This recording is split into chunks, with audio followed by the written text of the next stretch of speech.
Présent, on va se concentrer sur des sujets français, puisqu'on va évoquer pour commencer la Delage D12. Après, on parlera de la DS9. Ça, c'est un sujet, je crois, que vous attendez avec impatience. Mais d'abord, la Delage D12, qui pourrait peut-être marquer la renaissance de la marque. On va lancer le générique et on va accueillir François pour en parler.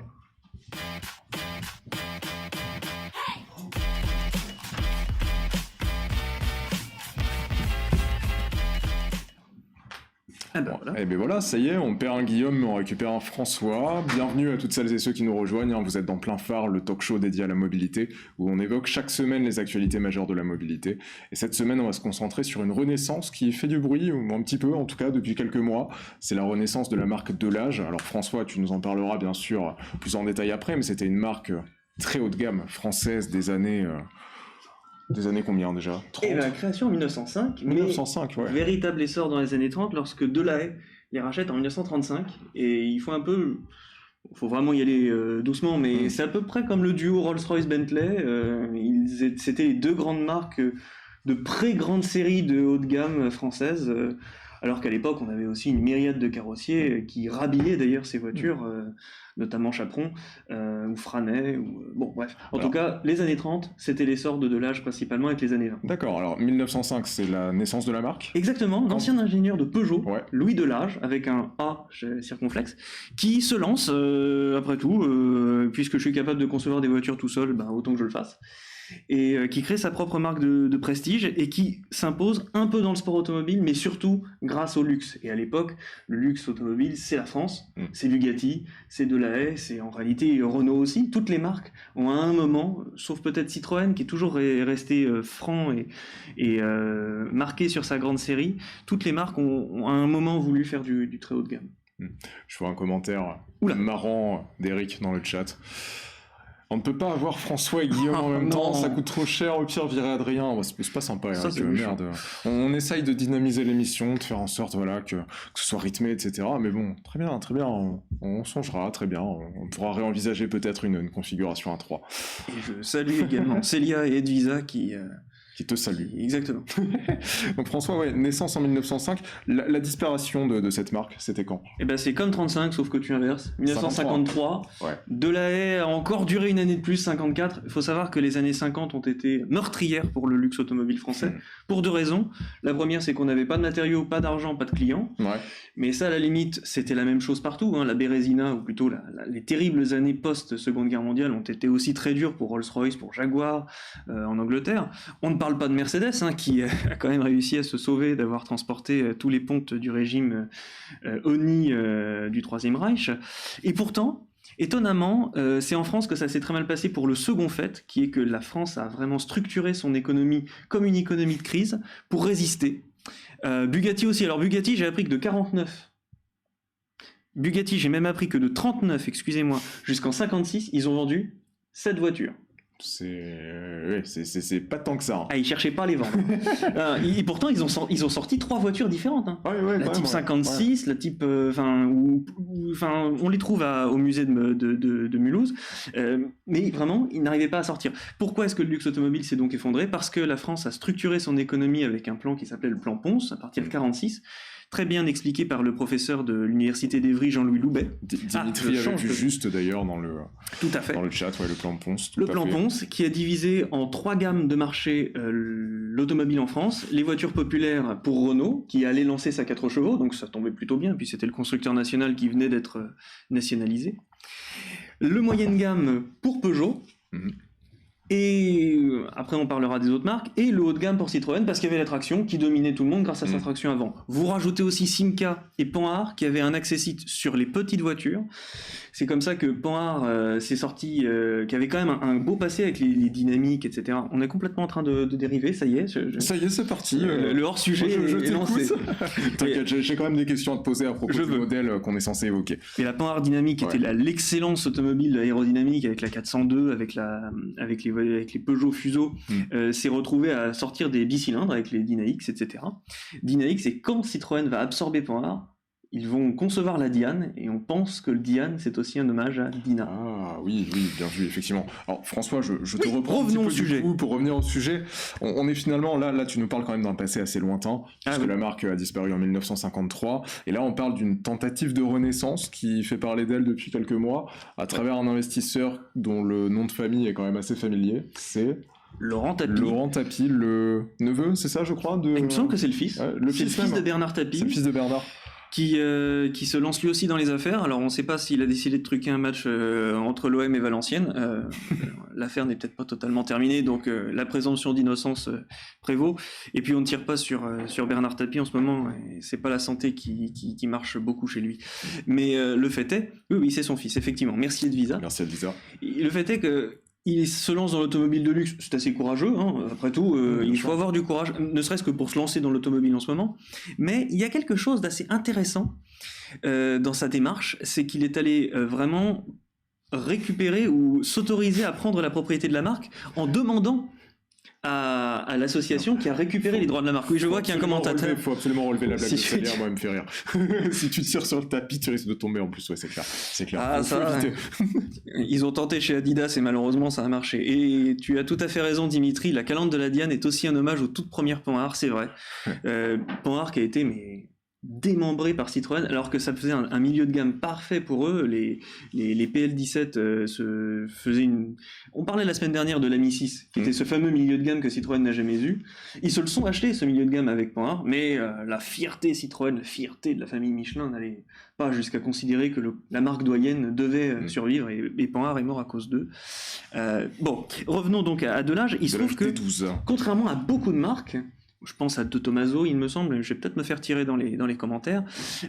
Si on pense également à Pegaso, puisqu'il y a des concept cars de temps en temps qui renaissent, ce sont des marques que certains s'approprient assez facilement parce qu'elles sont disponibles sur le marché, pas forcément bien déposées à l'INPI. Ça n'était pas le cas de Delage. Ah oui. Les propriétaires de Delage des 56 se sont réunis, conscients que leur voiture allait... mais c'est la même raison pour aujourd'hui où les gens se réunissent en association pour avoir des pièces détachées, pour se refiler des tutos, pour remonter quelques trucs. Parce qu'il y a la question des pièces détachées, et puis elle est partout, que ce soit dans le très haut luxe ou dans la très grande série. Et ils ont déposé le nom de la marque, dans les années 85, ce qui fait que les Amis de Delage, qui est l'association officielle des propriétaires, des possesseurs de Delage, possèdent aussi la marque. Et ils ont autorisé Laurent Tapie à utiliser la marque. C'est Hispano-Suiza, oui, tout à fait, Stick Campagnard qui se fait, mais rouler dessus, ce qui est quand même un paradoxe pour une marque de voiture, mais qui est quand même terrible. Et donc, c'est bien une renaissance officielle. Totalement. Et ce qu'on sait d'ailleurs, parce que tu fais allusion à l'association des propriétaires de Delage, est-ce que tu sais s'il y a beaucoup de membres dans cette association? Et surtout, s'il reste encore vraiment beaucoup de modèles qui roulent, des modèles de Delage des années, du coup, 30, 40, 50, voire même antérieures?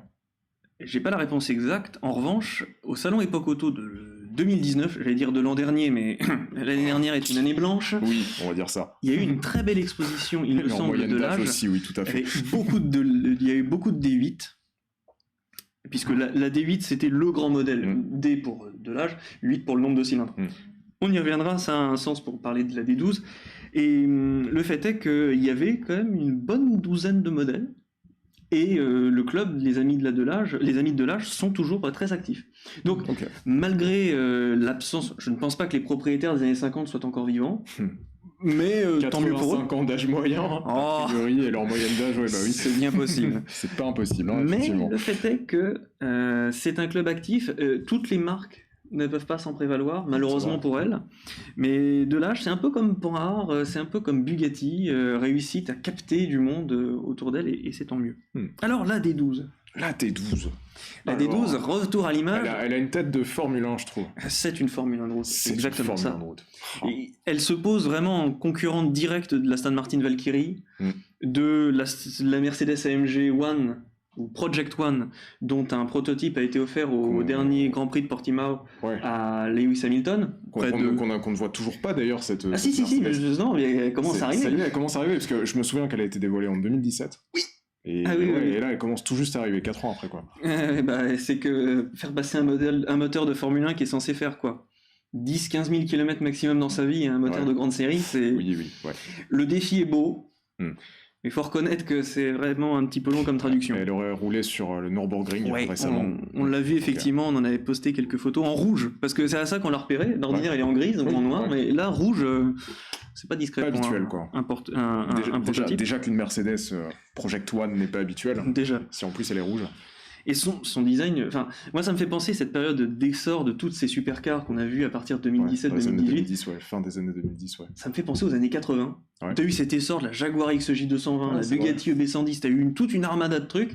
Boum, crise financière en 93, et plus que des moineaux à la fin. Ça s'est conclu par la McLaren, d'ailleurs, la McLaren F1. Ça a été la dernière, 107 ou 108 exemplaires, et au revoir messieurs, on n'a plus l'argent. Mais revenons donc à la Delage, parce que... La vue d'en haut est impressionnante. Oh, la carrosserie, le marchand retourné, parce que... Je vais voir si quelqu'un dans les commentaires là, parce que franchement, elle est très très bien. Là, je l'ai pas pour l'instant. Le marchand retourné. Alors, c'est parce qu'il y avait un carrossier célèbre à l'image de Chaperon, qui était l'un des derniers grands carrossiers français, qui s'appelait Le Tourneur et Marchand. Ah, c'est ça. Ça s'applaudit. Ça, franchement... Donc, ça sera une F1 de route. F1 de route, donc... Qui dit F1 de route dit un châssis totalement original, qui est uniquement dédié à l'aérodynamique, et pourtant 2 places, parce que la D12 GT, il y aura 2 versions, la D12 Club 1 place, D12 GT 2 places, en tandem comme dans un Twizy. Oh. Sauf que c'est moins cher d'acheter un Twizy. C'est la version familiale en gros de la Delage D12. C'est ça. Mais familiale, sans bagages. Entre guillemets, bien sûr. Parce qu'il y en a un qui compte dans les bagages, c'est le moteur, et c'est là où cette renaissance devient soit complètement improbable. Et malheureusement, on n'aura pas de réponse à vous donner. Est-ce que c'est réaliste? Est-ce que ça ne l'est pas? C'est pas à nous de prendre position. Mais ça sera un V12 fait à la main, conçu en France. Parce que cela dit, est-ce que tu sais où en est le projet? Parce que ces images-là, ça fait quand même quelques mois, voire même une année facile qu'on les a en notre possession. La dernière, est-ce qu'on continue d'en parler? Est-ce que ça avance? La dernière nouvelle, c'est le gain d'un prix de design qu'ils ont obtenu en décembre 2020. D'accord. C'est la dernière nouvelle qu'ils aient publiée. Leur site n'a pas évolué depuis. On sait toujours qu'ils ont au moins 12 financeurs français en majorité qui sont sûrs de leur fait. C'est un peu mieux et c'est un peu plus solide que d'autres projets qu'on ne citera pas, mais qui tentent depuis des années de créer des hypercars ou des supercars françaises et qui végètent autour de la maquette. Et c'est pas pour s'en moquer, hein. C'est pas facile de créer une voiture, c'est pas facile de créer une marque. Même les grands constructeurs n'y arrivent plus, ou n'y arrivent pas forcément. Mais... je dirais qu'il y a quand même le fait qu'il y ait de gros investisseurs chez Delage et le fait que le compte, comme tu le dis Stig, est encore un peu actif, ça donne espoir que ça existe. Alors oui, Cavallino a repéré la voiture dont je voulais parler, mais alors c'est pas la peine de me demander de faire un papier dessus la semaine prochaine parce que j'ai vraiment peu de connaissances sur la Kylone de Gentil, qui a le mérite donc d'exister, et comme le dit Dimitri, ça sera bien un V12, pas 3-4 cylindres ou pas 4-3 cylindres. A priori, ce serait un V12 fait à la main qu'ils auraient conçu avec une autre aide que je n'ai pas.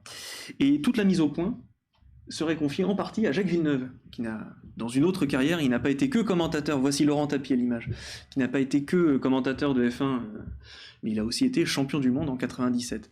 Donc, il y a des chances que ça puisse aller au bout. Après, est-ce que c'est un véritable hommage à l'histoire de la marque? Le problème, c'est que Delage, je vous l'ai dit tout à l'heure, c'était une marque de luxe, principalement. Pas une marque de très haute sportivité. Ils ont remporté des grands prix, pas de problème là-dessus. Tout le monde l'a fait. Mais la vraie marque de sport automobile des années 30 en France, c'est pas Delage. Malheureusement pour elle, c'est Bugatti. Bugatti qui sort une Type 35 qui est capable de s'imposer partout. De la Targa Florio au Mini Miglia et qui va même s'imposer au Mans de façon complètement originale en 37 alors que le prototype tank était même pas prévu pour ça. Delage, on les aurait peut-être vus dans une posture de sortir un équivalent de Panamera, si tu veux, une sorte de belle limousine, bien puissante, pas le problème. Là, sortir une hypercar, faut voir si c'est pas uniquement un feu follet, parce qu'il n'y a pas d'autres projets pour le moment. Après, est-ce que c'est encore une marque qui parle aux gens? Elle parle aux passionnés, ça c'est certain, mais bon, après, est-ce que la marque a un patrimoine suffisant pour le grand public pour... À l'international, je pense que oui. Quand même, il y a une toute petite carte à jouer sur un fait. C'est qu'il y a une industrie qui, dans l'année de crise de l'an dernier, a réussi à survivre en France et à plus que survivre, puisque tous ceux qui la financent sont aujourd'hui plus que milliardaires, c'est le luxe. Et s'il y a bien un segment sur lequel le luxe français ne fonctionne plus, ne fonctionne pas vraiment, c'est le luxe automobile. Et si cette voiture-là était capable d'en remontrer, d'être une sorte de contrepoint? On l'attend depuis des années, c'est pas le problème. C'est sûr. Mais pour une fois, il y a quelque chose d'un peu plus concret. Par exemple, on avait eu, et elle était fort jolie, le prototype qui a été racheté par PSA en électrique. Tiens, l'Hexagone. L'Hexagone, la furtive IGT d'Hexagone. Ça aurait été franchement cool. Ah, c'est clair. Mais ça me paraissait un peu plus crédible, tu vois, à l'époque. Ah oui, puisque les moteurs, c'était des moteurs Continental, donc il suffisait de les récupérer et puis d'ajouter le pack de batterie. Surtout, on l'a vu dans des salons. Oui. Bon, c'était toujours la même maquette et ce n'était qu'une maquette, mais... Elle a été présentée aussi dans un salon. Ah ouais le salon Top Marque de Monaco, puisque c'est à peu près le seul salon qui se mesure à une de l'âge. Oui, je vous en ai pas donné la puissance d'ailleurs. Le V12, il fait 990 chevaux. Oh, c'est comme Volkswagen tout à l'heure, ils auraient pas pu trouver un Contron et faire 1000 chevaux. Eh ben les 1000, tu les passes. Si tu prends 20 chevaux de plus avec le moteur électrique de la D12 Club, tout petit moteur électrique, toute petite batterie, donc petit poids, 1110 kg. 1220 kg, pardon, ou alors plus grosse batterie, plus gros moteur, 110 chevaux pour atteindre, je sais plus faire de calcul mental, 1100 chevaux. Mais à ce moment-là, tu pèses 1310 kg. Tu m'as convaincu. Moi qui hésitais entre les deux versions, je pense que je vais prendre la Club du coup. Mais il y a un détail, c'est que normalement, quand tu mets un moteur hybride rechargeable ou hybride sur une voiture, c'est pas l'exact compte de chevaux que tu mets derrière.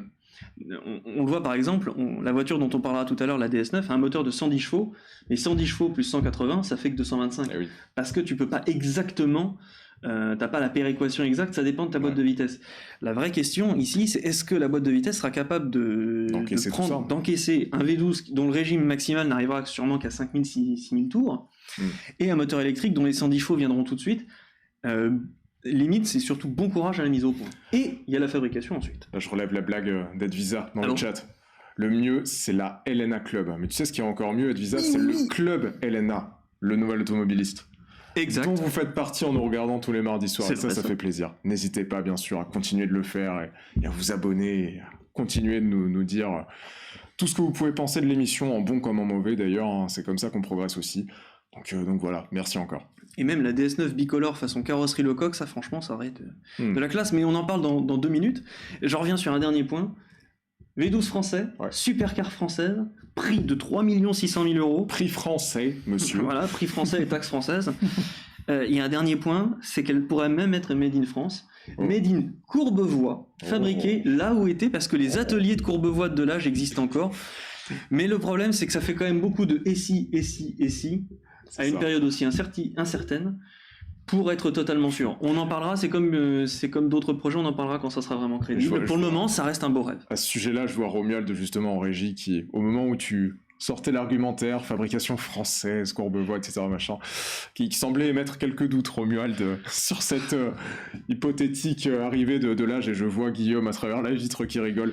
Ouais, on en doute un peu, peut-être, je sais pas, mais bon, on est quand même curieux de voir comment le projet va avancer, et surtout, on manquera pas d'en parler ou d'en reparler s'il y a du nouveau là-dessus, parce que, mine de rien, on a envie que ça se concrétise, quand même, tout ça. Ce genre de projet n'appelle pas vraiment de j'aime pas, au-delà du pourquoi pas, parce que personne n'a vraiment les moyens de se l'acheter.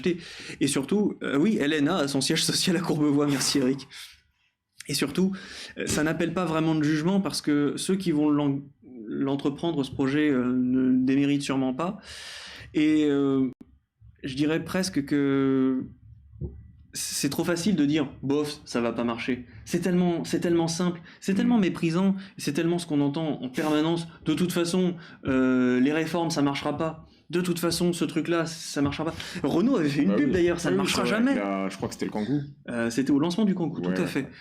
Oui, c'était bien moqué de tout le monde. Une citadine, ça a besoin de pare-chocs en plastique. Ça marchera jamais. C'était bien, le mieux, c'est quand ils arrivent à parler de la Formule 1 avec le moteur Williams, enfin le moteur Renault de la Williams.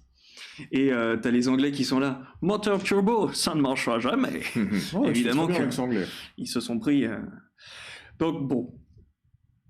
Ah mais je sais bien Romuald que tu ne juges pas, mais le fait est qu'il va leur falloir beaucoup de patience ou de chance. Et pour le moment ça a l'air crédible, mais ça n'est qu'une maquette, ça c'est sûr.